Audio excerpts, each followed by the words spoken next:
रावण सीता संवाद की कथा।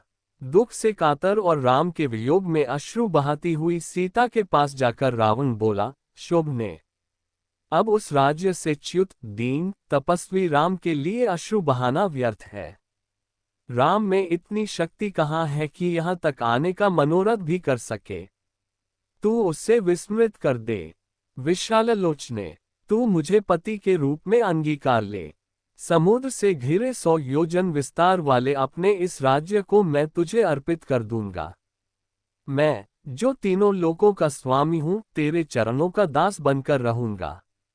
मेरी समस्त सुंदर रानियां तेरी दासी बनकर रहेंगी।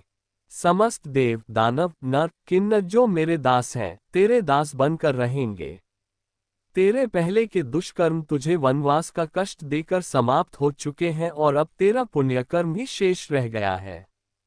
अब मेरे साथ यहाँ रहकर समस्त प्रकार के पुष्पहार, दिव्य गंध और श्रेष्ठ आभूषण आदि का सेवन कर।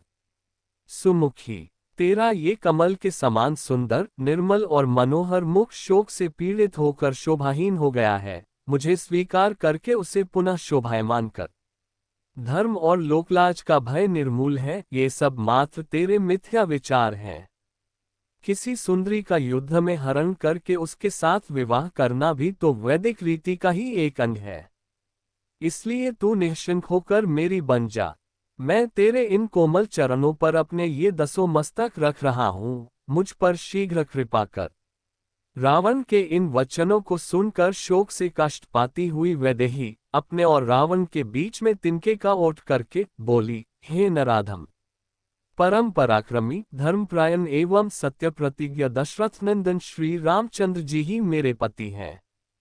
मैं उनके अतिरिक्त किसी अन्य की ओर दृष्टि तक भी नहीं कर सकती। यदि तूने मुझे बलपूर्वक मेरा अपहरण किया होता तो अपने भाई खर की तरह जनस्थान के युद्धस्थल पर ही मारा गया होता, किंतु तू कायरों की तरह मुझे चुरा लाया है। तेरे इस अनर्गल प्रलाप से ऐसा प्रतीत होता है कि अब लंका सहित तेरे विनाश का समय आ गया है। तू इस भ्रम में मत रह कि यदि देवता और राक्षस तेरा कुछ नहीं बिगाड़ सके तो राम भी तुझे नहीं मार सकेंगे। उनके हाथों से ही तेरी मृत्यु निश्चित है।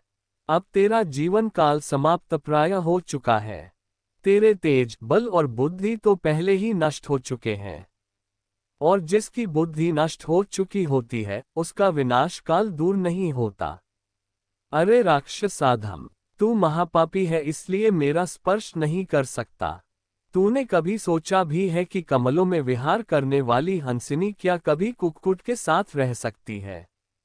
तू मेरे इस संज्ञाशून्य जड़ शरीर को बांध कर रख ले या काट डाल, पर मैं कलंक देने वाला कोई भी निंदनीय कार्य नहीं कर सकती। सीता के कठोर एवं अपमानजनक वाक्य सुनकर रावण कुपित होकर बोला, हे मनोहर हास्य वाली भामिनी, मैं तुझे 12 माह का समय देता हूँ। यदि 1 वर्ष के अंदर तू स्वेच्छापूर्वक मेरे पास नहीं आए तो मैं तेरे टुकड़े टुकड़े कर दूंगा।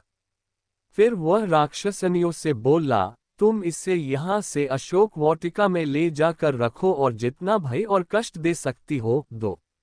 लंकापति रावण की आज्ञा पाकर राक्षसनियां सीता को अशोक वाटिका में ले गईं।